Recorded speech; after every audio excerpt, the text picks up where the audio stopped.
വിനായകൻ ഇതിൽ പ്രധാനപ്പെട്ട ഒരു താരമാണല്ലോ. ഇദ്ദേഹത്തെ താരമായിട്ടും നടനായിട്ടും പ്രൊഡ്യൂസേഴ്സിനും സിനിമാ പ്രവർത്തകർക്കും വലിയ ഇഷ്ടമാണ്. ഉം. പക്ഷെ അദ്ദേഹം തന്നെ പലപ്പോഴും പറയാറുണ്ട് അദ്ദേഹത്തിന് പെരുമാറാൻ അറിയില്ല എന്നുള്ളത്.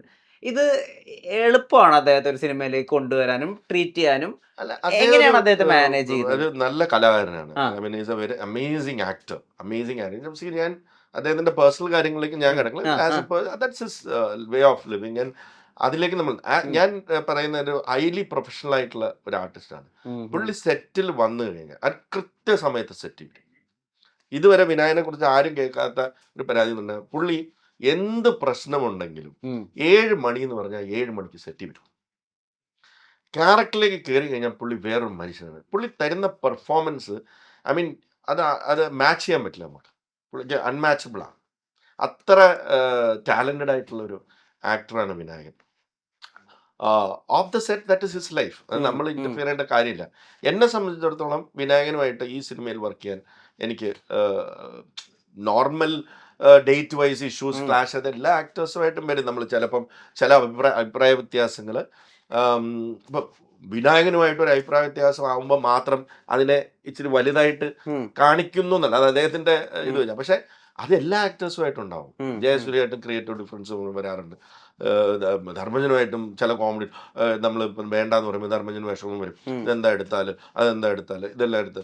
അപ്പം അതേ ക്രിയേറ്റീവ് ഡിഫറൻസുകൾ എല്ലാ സിനിമയിലും വരുന്ന പോലുള്ള ക്രിയേറ്റീവ് ഡിഫറൻസ് നമുക്ക് വിനായകനുമായിട്ടും ഉണ്ടായിട്ടുണ്ട്. ഉം. ഉം. ഉം.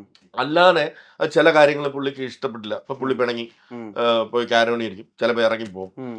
ആദ്യം പുള്ളി വോൺ ചെയ്യും, ഇതിനി ഇങ്ങനെ ഉണ്ടാവരുത് എന്ന് പറഞ്ഞിട്ട് വോൺ ചെയ്യും, ചിലപ്പോൾ ഇറങ്ങി പോകും. പിന്നെ അടുത്ത ദിവസം പുള്ളി അനുനയിപ്പിക്കാനൊക്കെ എളുപ്പമാണ്. അനുനയിപ്പിക്കാൻ പാടാ. പക്ഷെ പുള്ളി സ്വയമായിട്ട് അങ്ങ് അനുനയിച്ചോളും. പുള്ളി ഒരു ഹ്യൂമൻ ആണ്. അതായത് പുള്ളി കുറച്ചു നേരം ഇരുന്ന് ചിന്തിക്കുമ്പോൾ പുള്ളിക്ക് വിഷമം വരും. അതായത് അവര് എന്നെ കാത്തിരിക്കുകയല്ലേ, അതായത് ഇത്ര ആൾക്കാരല്ലേ, അപ്പൊ തന്നെ അസിസ്റ്റന്റിനെ വിളിച്ചിട്ട് ഞാൻ രാവിലെ 8 മണിക്ക് വരുമെന്ന് പറഞ്ഞേരെ എന്ന് പറയും. നമുക്കറിയാം ആ കോള് വരുമെന്ന്. അപ്പൊ പുള്ളിക്ക് അങ്ങനെ ചില ആദ്യം പെട്ടെന്ന് ദേഷ്യം വരുമെന്നുണ്ടെങ്കിൽ അപ്പൊ എന്തെങ്കിലുമൊക്കെ പറയും. പക്ഷെ പിന്നെ പോയി ഇരുന്നിട്ട് പുള്ളി തന്നെ സ്വയം അങ്ങ് അനുനയിച്ചോളൂ. നമ്മൾ അനുനയിപ്പിക്കാൻ നോക്കാൻ പോയാലാ പുള്ളി സ്വയം അനുനയിച്ചോളൂ. പുള്ളിക്ക് അങ്ങനെ ഒരു ഹ്യൂമൻ നേച്ചർ പുള്ളിയുടെ ഉള്ളിലുണ്ട്. അത് പുള്ളി അത് സോർട്ട് ചെയ്തെങ്കിൽ വന്നോളൂ. മമ്മൂക്ക ഉൾപ്പെടെ അദ്ദേഹത്തെ ഇങ്ങനെ ചേർത്ത് നിർത്തിയിട്ടാണ്. അതെ, അത് ഇതുകൊണ്ടായിരിക്കും. പുള്ളിയൊരു ഉള്ളിന്റെ ഉള്ളിലൊരു പാവം മനുഷ്യനാണ്. ഉള്ളിന്റെ ഉള്ളിലൊരു പാവം മനുഷ്യനാണ്. അപ്പൊ അത് പുള്ളിക്ക് ഇച്ചിരി സമാനമായിട്ട് പുള്ളി തന്നെ ഇരുന്ന് ചിന്തിക്കുമ്പോൾ പുള്ളി തന്നെ അങ്ങ് സ്വയം മാറിക്കൊള്ളു. എന്നിട്ട് അടുത്ത ദിവസം വന്നിട്ട് പറയും ഞാൻ ഇങ്ങനെയാണ്, ഞാൻ അങ്ങനെ എന്നെ അടുത്ത് വിളിച്ചിട്ട് നമ്മളത് കേൾക്കും. ഉപദേശിക്കാറുണ്ടോ എന്നെയോ? അല്ല, അങ്ങോട്ട് ഒരു സുഹൃത്ത് നീ ഇന്ന് ഇന്ത്യ അറിയപ്പെടുന്ന ഒരു വലിയ അതിലേക്കൊന്നും പോയിരിക്കുന്നതാണ്. ഐ മീൻ അസാമാന്യമായ നോളജ് ഉള്ള ആളാണ്. അതെ അതെ അതെ. ഐ മീൻ പുള്ളി ഏത് ടോപ്പിക് കൊടുത്താലും അതിനെ കുറിച്ച് ആധികാരികമായിട്ട് സംസാരിക്കും. അങ്ങനെ ഒരാളെ നമ്മളെന്ത് ഉപദേശിക്കാനാ? ജയസൂര്യയിലേക്ക് വരികയാണെങ്കിൽ അദ്ദേഹം ഏകദേശം 3 വർഷമായി ഒരു മലയാളം സിനിമ ചെയ്തിട്ട്. ഒരു സിനിമ ഓൾറെഡി ചെയ്ത് കഴിഞ്ഞിരിക്കുന്നു. 2 വ്യത്യസ്തമായ 2 ജോണറിലുള്ള 2 നല്ല സിനിമകളല്ലേ വരുന്നത്. അപ്പൊ അതിന് ഞാൻ ആദ്യം വിചാരിച്ചത്, ഞാൻ പലപ്പോഴും ഇങ്ങനെ ചിന്തിച്ചിട്ടുണ്ട്, ജയൻ എന്തിനാണ് ഇത്രയും, നമ്മുടെ ഒരു സുഹൃത്താണ്. അപ്പം 6 പടങ്ങളോളം ഞങ്ങൾ ഒരുമിച്ച് ചെയ്തിട്ടുണ്ട്. അപ്പം ഇത്രയും വർഷം കത്തനാറിന്റെ സ്ക്രിപ്റ്റ് ആദ്യം കേട്ടത് ഞാനാണ്. അത് അനൗൺസ് ചെയ്തത് ഞാനാണ്. അപ്പൊ അതിന്റെ ഒരു മാഗ്നിറ്റ്യൂഡ് എനിക്ക് അറിയാം. ആ സമയത്ത് നമ്മൾ 3 പ്രോജക്ട്സ് ആണ് പ്ലാൻ ചെയ്തിരുന്നത്. ഒന്ന് ആടുത്രി, 2 സത്യന്റെ ബയോപിക് നമ്മൾ അനൗൺസ് ചെയ്തിരുന്നു. അപ്പൊ അതിന്റെ കൂടെ കത്തനാർ. അപ്പം ആ സമയത്ത് ഈ 3 എണ്ണം വലുതെന്ന് പറയുമ്പോൾ അത് back to back to back 3ഉം 2 വർഷത്തോളം വേണ്ട പരിപാടികളാണ്. അപ്പം എൻ്റെ അടുത്ത് ജയൻ ഡിയർ ഇത് 3ഉം നമുക്ക് ചെയ്യാൻ പറ്റുമോ, അതോ നമുക്ക് വേറെണ്ണം മാറ്റി ചിന്തിക്കണോ? നമ്മുടെ മാറ്റി ചിന്തിക്കുന്നുണ്ടെങ്കിൽ ആടായിരിക്കില്ല എന്തായാലും, കാരണം ആട് എൻ്റെ ഫ്രാഞ്ചൈസിയാണ്. പിന്നെ സത്യന്റെ ബയോപിക് ഞാൻ പൈസ കൊടുത്ത് റൈറ്റ്സ് വാങ്ങിച്ചു വെച്ചിരിക്കുന്നത്. ഫാമിലിയുടെ കയ്യിൽ നിന്ന് അതിന്റെ റൈറ്റ്സ് വാങ്ങിച്ചിട്ടുണ്ട്. കത്തനാർ എന്ന് പറയുന്ന ഒരു സ്റ്റാൻഡ് ലോൺ പ്രോജക്റ്റ്. അപ്പം ആലോചിക്കുമ്പോൾ കത്തനാർ എന്ന് പറയുന്നത് നിങ്ങൾ വിചാരിക്കുന്ന ഒന്നും മാഗ്നിറ്റ്യൂഡുള്ള ഒരു സിനിമയല്ല. അത്രമാത്രം അതിനകത്ത് പരിപാടികളുള്ള ഒരു സിനിമയാണ്. അപ്പം റോജനാണ്, അതേപോലെ റോജനും വെയിറ്റ് ചെയ്യുന്നു, നമ്മുടെ ബോയ് തന്നെയാണ്. അപ്പം ആ ടീം എനിക്ക് വളരെ പ്രിയപ്പെട്ട ഒരു ടീമാണ്. അപ്പം പിന്നെ ഈ മെന്റലി എനിക്ക് കത്തനാരിലേക്ക് എത്താൻ ടൈം എടുത്തതിൻ്റെ കാരണം എന്ന് പറഞ്ഞാൽ, ഞാൻ ഈ ചാനലിൽ ഇരുന്നിട്ട് കത്തനാര് ചെയ്തിട്ടുണ്ട്. ഇത് അതൊന്നും അല്ലെന്നുണ്ടെങ്കിലും നമ്മൾ മെന്റലി ഒരു ബ്ലോക്ക് ഒരു ഹുക്കുണ്ട്. അതിൽ നിന്ന് മാറിയിട്ടാണ് ഇത് അനൗൺസ് ചെയ്യുന്നത്. അപ്പോഴാണ് ഞാൻ എന്നോട് വെച്ചത് ഇതിലേക്ക് ഇങ്ങനെ ഗോകുലത്തിന് താല്പര്യമുണ്ട്, അവര് ചെയ്തോട്ടെ. അപ്പം ഞാൻ പറഞ്ഞില്ലേ 2019 ആടിലേക്കാണ് നമ്മൾ എത്തി നിൽക്കുന്നത്. ഞാൻ പറഞ്ഞു why not, let them do it എന്ന് പറഞ്ഞു വളരെ സന്തോഷത്തോടു കൂടി കൊടുത്തൊരു കാര്യമാണ്. അവരത് വൃത്തിയായിട്ട് ചെയ്തിട്ടുമുണ്ട്. ഈ സിനിമയുടെ അകത്ത് ഒരുപാട് ക്യാമിയോകൾ, ഒരുപാട് സർപ്രൈസുകളൊക്കെ പറ്റുന്നു. സോഷ്യൽ മീഡിയയിൽ സർഫസ് ചെയ്തിരുന്നു. അപ്പോൾ അതിനെ പറ്റിയുള്ള കുറച്ച് ക്ലാരിറ്റികൾ വരുത്താമെന്ന് വിചാരിച്ചിരുന്നു. ശ്രീ മമ്മൂട്ടി ഈ സിനിമയിലെ ഒരു പ്രധാനപ്പെട്ട കഥാപാത്രത്തിൽ ക്യാമിയോ എടുത്തുന്നു. വ്യാപക Wrong. പ്രചാരണങ്ങൾ അങ്ങനെ ഉണ്ടായിരുന്നു. ഉണ്ടായില്ല. കേട്ടിരുന്നോ അത്? ഞാനും കേട്ടിരുന്നു. ആ.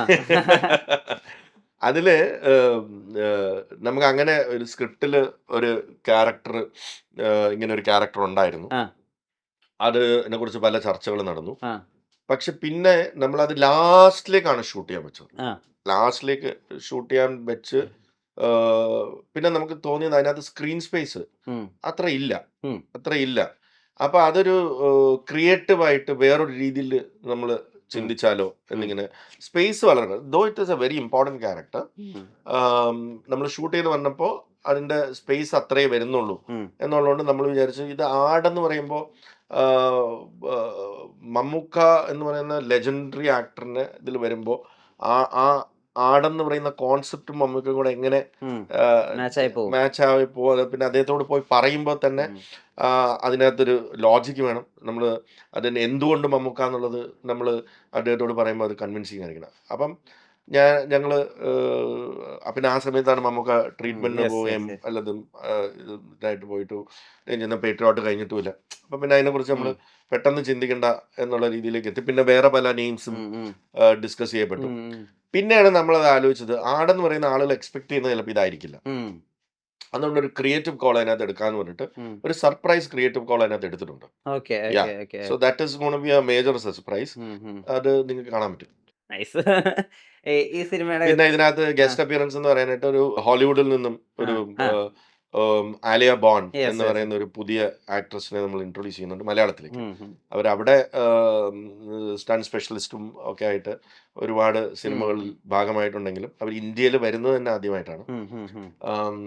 മലയാളം എന്ന് പറയുന്നത് അവർക്ക് ബേസിക്കലി ഒരു ഏലിയൻ ലാംഗ്വേജ് ആൻഡ് ഷോക്കറായിരുന്നു. കാരണം ഇവിടെ ഇത്രയും ഇൻഡസ്ട്രി ഉണ്ടെന്നും ഇവിടെ ഇത്രയും ഭാഷയുണ്ടെന്നും ഇവിടെ ഇങ്ങനെയും കുറച്ച് ആൾക്കാർ ജീവിച്ചിരിപ്പുണ്ടെന്നും ഇവിടുന്നും കുറച്ച് സിനിമകൾ വരുന്നുണ്ടെന്നൊക്കെ അവരെ അറിയുന്നത് തന്നെ ഇവിടെ വന്നതിന് ശേഷം. നമ്മൾ എല്ലാം ഓൺലൈനിലായിരുന്നു അവരുടെ ഇന്റർവ്യൂസും കാര്യങ്ങളും ഒക്കെ. അങ്ങനെ അവരെ കൊണ്ടുവന്നു കഴിഞ്ഞ് നമ്മൾ സ്ക്രീൻ ടെസ്റ്റ് ചെയ്തു. അവരുടെ മലയാളം ഒക്കെ നമ്മൾ തൽക്കാലം ലിപ്പൊക്കെ പഠിപ്പിച്ചെങ്കിലും അത്രയൊന്നും ആവശ്യമില്ല. നമ്മൾ പണ്ടൊക്കെ മലയാള സിനിമയിൽ ചെറിയ ഇൻഡസ്ട്രി ആണല്ലോ. അപ്പം നമ്മൾ ഈ ഇങ്ങനെയുള്ള ആർട്ടിസ്റ്റുകളെ ഇന്ത്യയിൽ ഉള്ള തന്നെ ആക്ടേഴ്സിനെ ആരെങ്കിലും കൊണ്ടുവന്നൊക്കെ അഭിനയിപ്പിക്കും ജൂനിയർ ആർട്ടിസ്റ്റ് ആയിട്ട്. അവർക്കൊക്കെ ഈ മിക്കവാറും ഉള്ള ഈ ജൂനിയർ ആർട്ടിസ്റ്റ് ആയിട്ട് വരുന്ന ഫോറിനേഴ്സിനൊക്കെ ഒരു വർഷങ്ങളായിട്ട് ഇവിടെ നിൽക്കുന്നവരാണ്. അവർക്ക് ഇന്ത്യൻ ആധാർ കാർഡ് ഉണ്ട്, Indian pan card, Indian bank account വരെയൊക്കെ ഉണ്ട്. അപ്പൊ അതാണ് നമ്മൾ അതിൻ്റെ ഒരു മാനദണ്ഡമായിട്ട് നമ്മൾ എടുക്കുന്നത്. നമ്മൾ ആ പേപ്പർ വർക്ക് ചെക്ക് ചെയ്തിട്ടാണ് നമ്മൾ അവരെ അഭിനയിക്കും. പക്ഷെ ഇവര് അവിടെ നിന്ന് വരുന്നവരാണ്. ഇവർക്ക് ഇവിടെ അക്കൗണ്ടോ കാര്യങ്ങളോ ഒന്നും ഇല്ല. മലയാള സിനിമ എന്ന് പറയുന്നത് ഞാൻ പറയുന്നത് ഒരു കൊച്ചു ഇൻഡസ്ട്രി ആണ്. നമ്മൾ സാധാരണ കൊണ്ടുവന്ന് അഭിനയിപ്പിച്ചിട്ട് അങ്ങ് വിടും. അവിടെയാണ് നമ്മൾ ഇതിലെ ഒരു ഇമിഗ്രേഷന്റെ ഇതറിയുന്നത്. ഇവരെ അത് ഇല്ലീഗലാണ്, ലേറ്റ് ആയി പോയി. അപ്പം ഇവര് വന്ന് എല്ലാം കഴിഞ്ഞ് കോസ്റ്റ്യൂം ട്രയലും എല്ലാം കഴിഞ്ഞ് ആടിന്റെ ഷൂട്ടും തുടങ്ങി. ഇനി ഇവരെ നമുക്ക് മാറ്റുക എന്ന് പറയുന്നത് പോസിബിൾ അല്ല. ഇവരെ തന്നെ വേറൊരാളെ നമുക്ക് അവർ ടൂറിസ്റ്റ് വിസയിൽ വരുന്നു, ഒരു സ്ക്രിപ്റ്റ് വായിക്കുന്നു, ഒരു ക്യാരക്ടർ കോസ്റ്റ്യൂം ട്രയൽ കഴിഞ്ഞിട്ട് അവർ തിരിച്ചു വരിക, ഷൂട്ടിന് ആയി. ഇതെങ്ങനെയാണ് നമ്മൾ ഇവരെ ഇനി കൊണ്ടുവരിക? കാരണം കാനഡ ഇന്ത്യ ആയിട്ട് എന്തോ ഇഷ്യൂ വന്നിട്ട് നമുക്ക് ഇത് ചെയ്യാനും പറ്റണില്ല. അങ്ങനെ ഇവര് ബേസിക്കലി അവർ ഇന്ത്യയിൽ വന്നിട്ടില്ല, അവർക്ക് ഒരു പ്രോബ്ലം ഇല്ല. പക്ഷെ വിസ അപ്ലൈ ചെയ്യുമ്പോൾ എന്തോ കാരണങ്ങൾ കൊണ്ട് ബിസിനസ് വിസ അതായത് വർക്ക് വിസ റിജക്റ്റ് ആകും. ടെൻഷൻ അടിച്ചിട്ട് ഇരിക്കാൻ വയ്യ.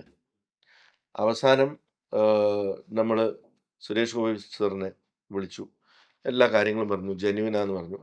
ഈ ത്രൂ പ്രോപ്പർ ചാനൽ അദ്ദേഹം ഞങ്ങൾക്ക് ഭയങ്കരമായിട്ട് ഹെൽപ്പ് ചെയ്ത് തന്നു. Such A genuine person is എന്നുള്ളതിന്റെ എക്സാമ്പിൾ ആണ്. അതായത് ഒരു കാര്യം ജെനുവിൻ ആണെന്ന് അറിയുമ്പോൾ പുള്ളി ഇടപെടുന്നു, ഒഫീഷ്യലായിട്ട് തന്നെ ഇടപെടുന്നു, എന്തുകൊണ്ട് എന്ന് കാര്യം അന്വേഷിക്കുന്നു. ചെറിയൊരു കാര്യ സിസ്റ്റത്തിൽ ഉണ്ടായിരുന്നുള്ളൂ, അത് വെച്ച് അവർ വന്നു, പ്രോപ്പർ ചാനലിൽ വന്നു, അവർ അഭിനയിച്ചു, അവർ പോയി. ഇദ്ദേഹം ഇത് ആദ്യമായിട്ടല്ലേ ഇപ്പം ആടുജീവിതത്തിന് അവരവിടെ അല്ല, പെട്ടുപോയപ്പോഴൊക്കെ നമുക്ക് അങ്ങനെ ഒരാള് ആ നമ്മളെ റെപ്രസെന്റ് ചെയ്ത് ഉണ്ടെന്ന് പറയുന്നത് വലിയൊരു അനുഗ്രഹമാണ്. അദ്ദേഹത്തിന് അറിയുന്നവർക്ക് പുള്ളി ജെന്യുവിൻ കാര്യമാണെങ്കിൽ സുരേഷ് ചേട്ടൻ അത് നമുക്ക് ഹെൽപ്പ് ചെയ്ത് തരും. നമുക്ക് വേറെ ആരാ നമ്മളെ വിളിക്കും ഒരു കാര്യത്തിന്? വേറെ ആരാ നമുക്ക് സിനിമയെക്കുറിച്ച് അറിയാവുന്ന എക്സ്റ്റേണൽ അഫയേഴ്സ് എക്സ്റ്റേണൽ അഫയൻസിൽ ഉള്ള മിനിസ്റ്ററായിട്ട് ഇരിക്കുമ്പോൾ നമുക്കതൊരു വലിയ അനുഗ്രഹമാണ്. സുരേഷ് ചേട്ടൻ നമുക്ക് വലിയൊരു ഹെൽപ്പ് അവിടെ ചെയ്തു തന്നിട്ടുണ്ട്. ചെറിയ ഒരു കാര്യമാണ്, പക്ഷെ നമ്മളത് സുരേഷ് ചേട്ടനെ പോലെ ഒരാള് സിനിമയെക്കുറിച്ച് അറിയാവുന്നതാണെങ്കിൽ the process can take a longer time. ഇത് നമുക്ക് എത്രയും വേഗം ചെയ്തു, കുറച്ച് നാൾ വെയിറ്റ് ചെയ്തെങ്കിലും എത്രയും വേഗം ചെയ്തു തന്നു. അവര് വന്നു, അഭിനയിച്ചു, പ്രോപ്പർ ചാനലിൽ തന്നെ വന്നു, അഭിനയിച്ചു, പോയി.